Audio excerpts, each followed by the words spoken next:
1. Introduction. My name is Charlie. I am a woman. I am 37 years old. I have blonde hair and blue eyes. Some people say I am pretty. I work as a professor. I teach economics at a big college. I like my job very much. My students are young. They have a lot of energy. My life is usually very quiet. I go to work every day. After work, I come home. I read books.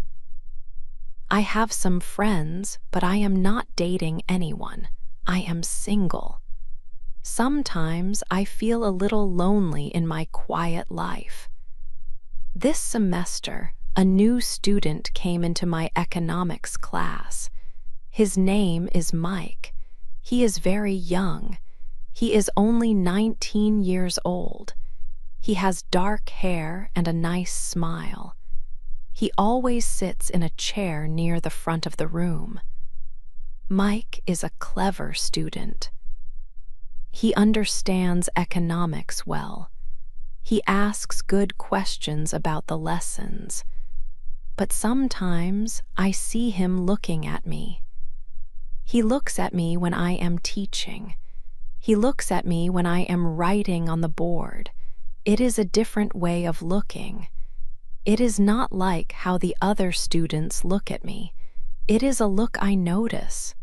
2. After class talks. After class finished, Mike often stayed. Other students left quickly, but Mike waited. He always had something to say to me. It was usually about the lesson, but sometimes it was more. He would look at me and smile. "Professor Charlie," he said one afternoon, "your lecture today was really interesting. You explain things very well." His eyes looked friendly when he said this. Another time he said, "You look very nice today, Professor. I like that color on you." He said it quietly, and I felt my face get warm. I was surprised by his words. He was my student. He was only 19 years old. My mind started to think. "Charlie, be careful," I told myself. "This is not right." He was too young for me. And I was his professor. There was a rule about this. It was wrong to have these kinds of talks. When he tried to talk about things that were not economics, I tried to stop him. "Mike," I would say, making my voice sound strong, "do you have a question about the lesson? We should talk about economics." I wanted to be professional. I needed to set a clear line. I told him, "My personal life is my own, Mike, and yours is yours." I tried to show him that our talks must only be about college and lessons. I tried to push away the strange feeling his words gave me, but it was difficult. A small part of me felt a little bit happy when he said nice things.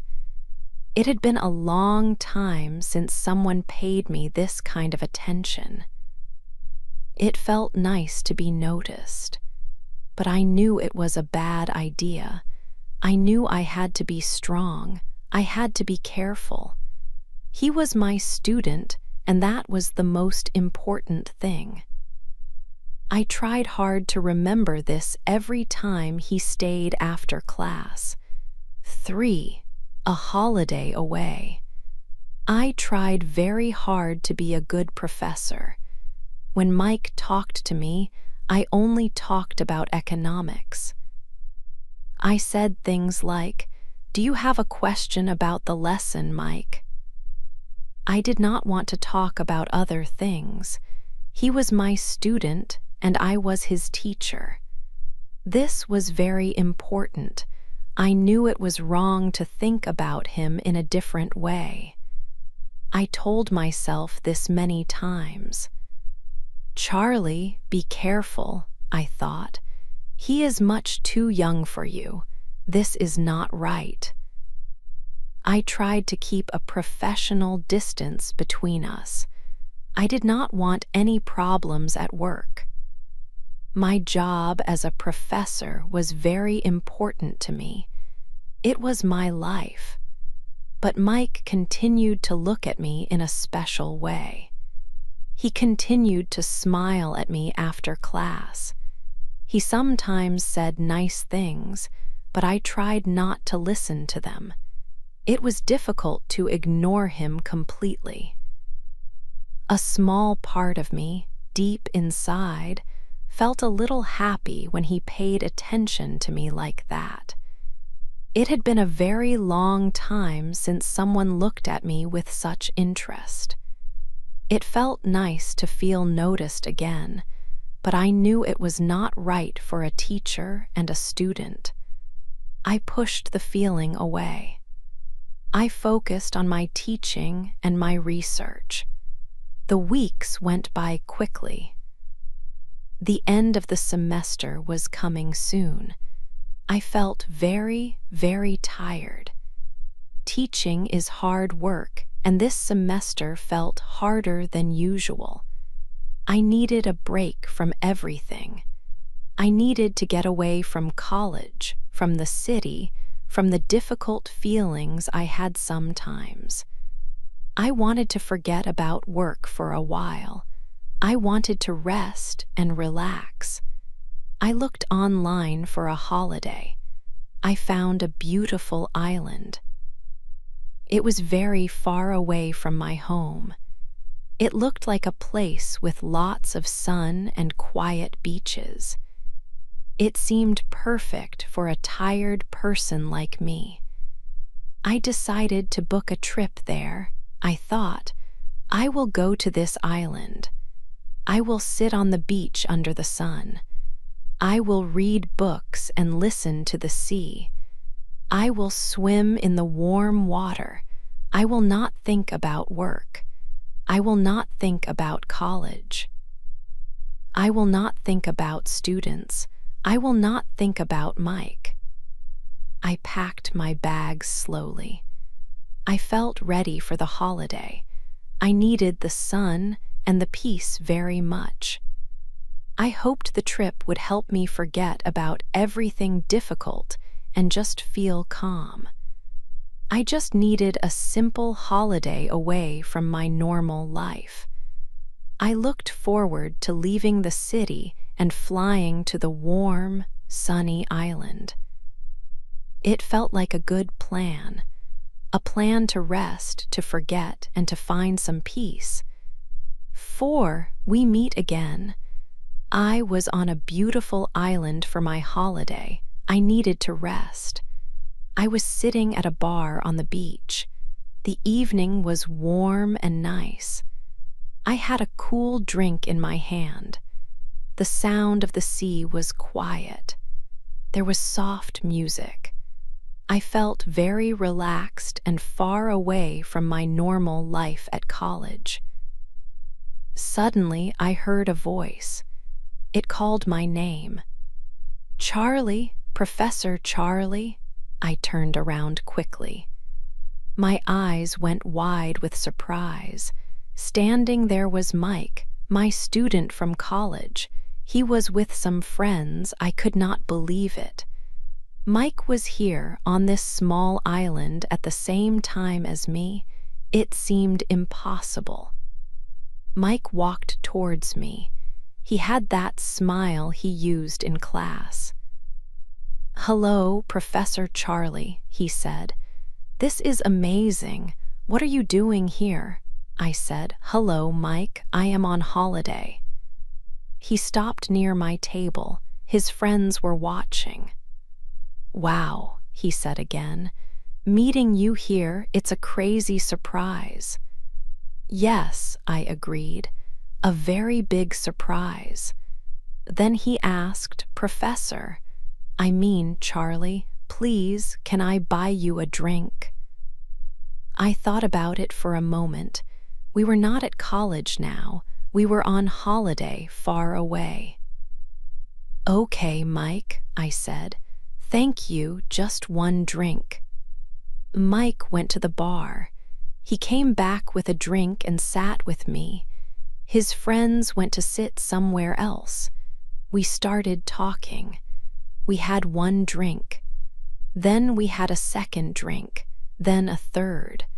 We did not talk about economics, my job, or college rules. We talked about our lives. We talked about our dreams and our favorite things. Mike told me funny stories and made me laugh a lot. I felt like a different person. I felt young and light. I was not Professor Charlie. I was just Charlie. Mike looked at me a lot. His eyes were warm. I felt happy. Later, the bar closed for the night. We decided to walk on the sand next to the water. The sky was dark blue.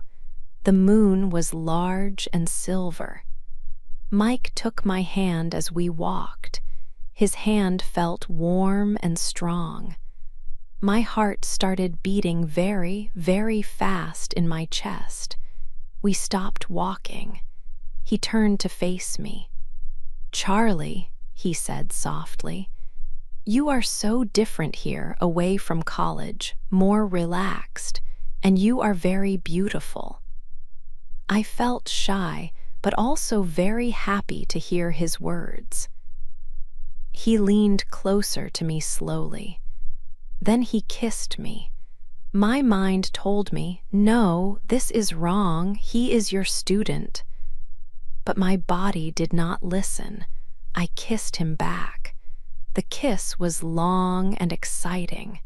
It felt like everything else in the world stopped. After that, we walked from the beach to the hotel where Mike was staying. We went to his room. We spent the night together there. We talked more. We kissed more. It was a night I will not forget. It felt very new.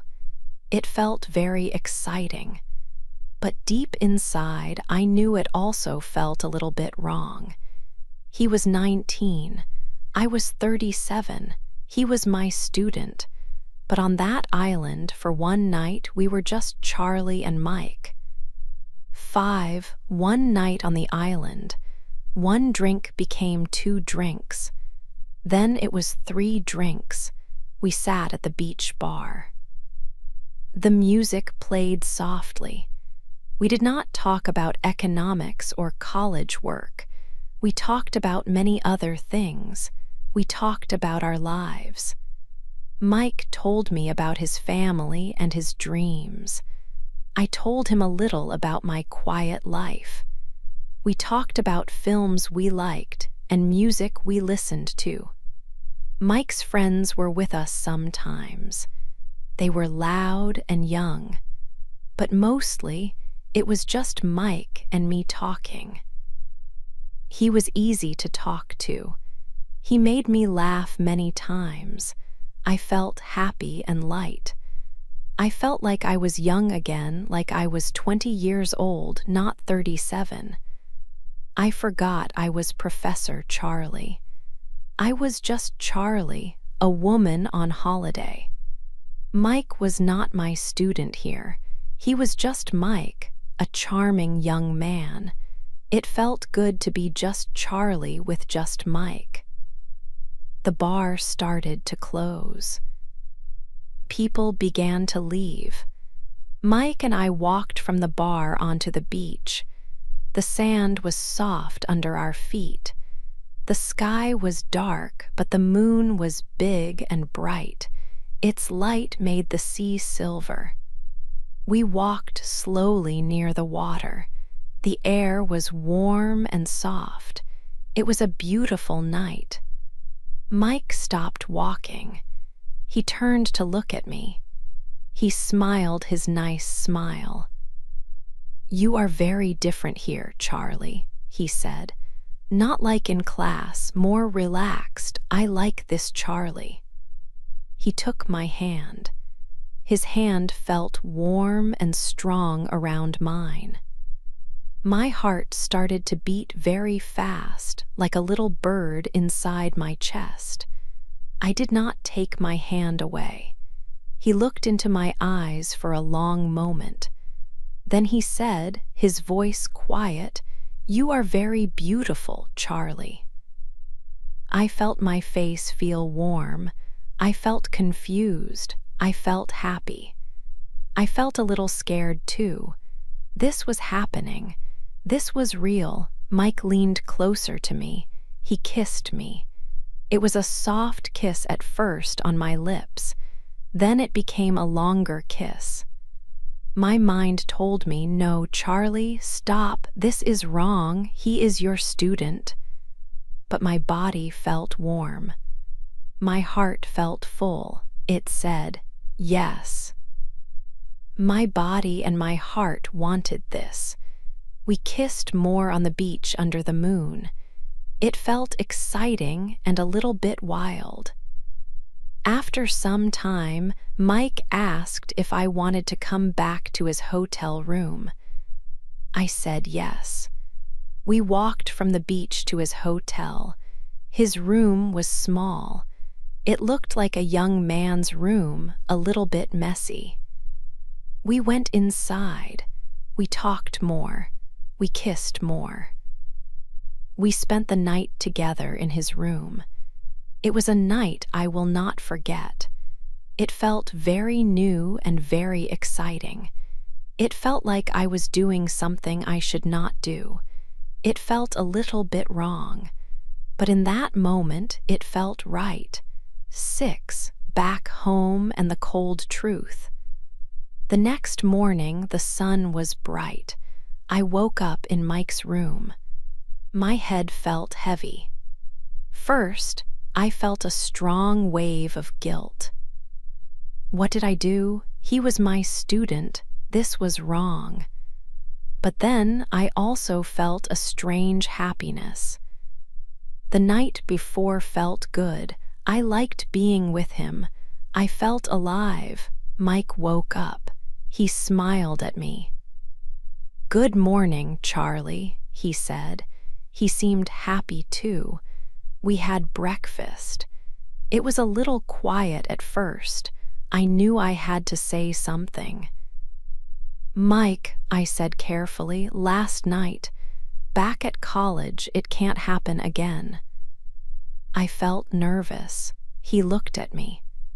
"I know," he said, "but I like you, Charlie, a lot. Can we maybe see each other sometimes, quietly, in secret?"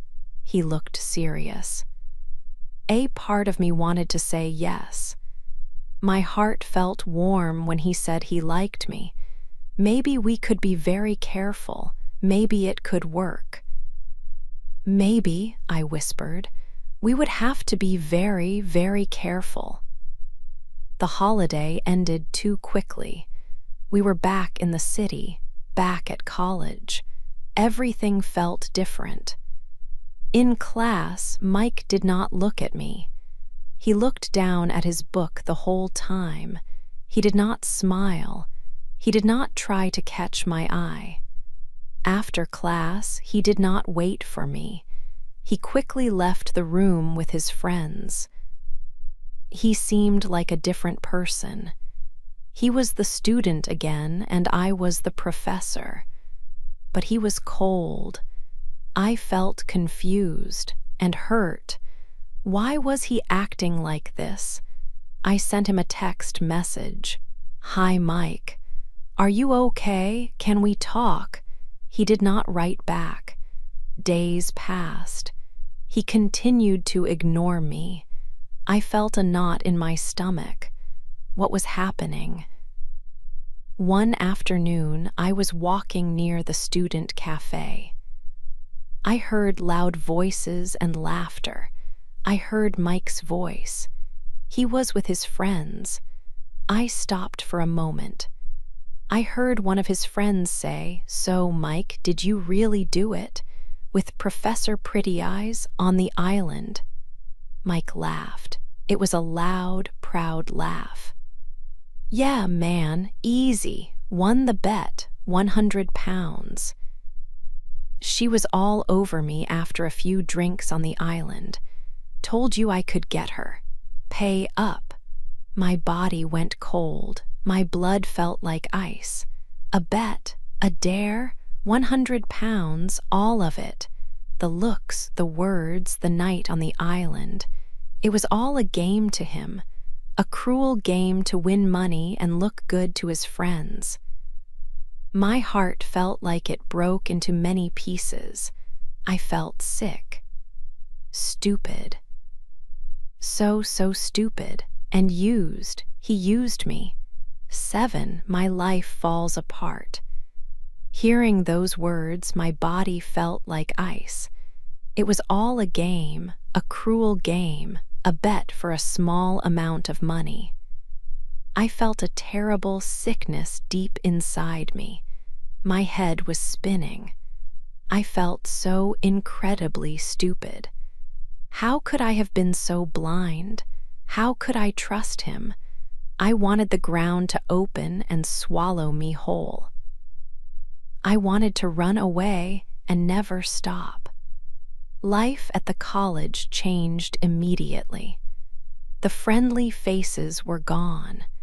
Whispers followed me down every hallway. Students who used to smile now looked away quickly when our eyes met. Some looked with curiosity, others with something like judgment. The atmosphere felt thick with unspoken words and secrets. My colleagues, the people I had worked with for years, kept their distance. Their smiles were small and cold, or they did not smile at all. I ate lunch alone. I walked to my office alone. Every day felt heavy. Every class felt difficult. I felt like everyone was watching me, waiting for something. I felt exposed and ashamed. It was like living under a dark cloud. Then the call came. The dean wanted to see me in his office. Dean Thompson was a man who valued rules and order above all else. Sitting in front of him felt like being judged by the college itself. His face was serious, showing no warmth. "Professor Charlie," he began, his voice low and formal, "we have received very concerning information regarding you and Mr. Mike Tanner, one of our students." I tried to speak. I wanted to tell him the truth, that it was a mistake, yes, but that I was tricked. That Mike planned it, that it was a bet, that it happened far away from the college, but my voice was weak. My hands were shaking. My explanations sounded like excuses, even to my own ears. He listened, but his expression did not soften. He spoke about the high standards of the college. He spoke about the necessary distance between teachers and students. He said my actions were not professional. It did not matter that Mike was the one who started it, or that he was young. I was the adult. I was the professor. It was my responsibility. The outcome was clear. My position at the college was no longer possible. A few days later, I received the formal letter. My employment was ended, just like that. Years of hard work, my career, my future, all gone. My name, my reputation, was ruined within the college community and beyond. The story, or their version of it, was everywhere. I was the professor who had an inappropriate relationship with a student. A scandal. My life, the steady, predictable life I had built, felt like it was completely broken. There was nothing left for me in this place. I felt empty and lost. 8. A new start. My sadness turned into cold anger. It was deep inside me. Mike ruined my life. He did it for a bet, for money, for a laugh with his friends. He took everything from me. I decided he should not get away with it. He needed to feel bad too. I knew his father was a very rich and important man. He cared a lot about his family name. This was Mike's weak spot. I wrote a letter. I did not write my name on it. I sent the letter to his father's office. In the letter, I told the father everything. I wrote about Mike's disgusting dare with his friends. I wrote how Mike used me on the island just to win £100. I explained how he boasted about it later. I showed the father the truth about his son, Mike. I heard later, not directly, but from someone I knew, that Mike was in big trouble. His father was very, very angry. Mike was probably pulled out of college. He was not popular anymore. People knew about the bet and what he did. He felt shame and humiliation. This gave me a little feeling of justice. But I could not stay in that city. Too many bad memories were there. Too many people looked at me strangely. My old life was broken. I packed my few things. I moved very far away. I went to a small town. It was by the sea. It was a quiet place. The air was clean and fresh. I found a small flat near the water. I found a simple job in a local bookshop. It was calm work. People here were friendly, but they did not ask about my past. Slowly, day by day, the pain inside me went away. The cold anger went away too. I walked on the beach every morning. I listened to the sea. I read many books. I started to smile again, a real smile. I was just Charlie here, not the professor who lost her job. I found peace in this quiet place. I found my own happiness again. I was okay. I was strong. I had a new start. My life was simple now, but it was good. I was happy.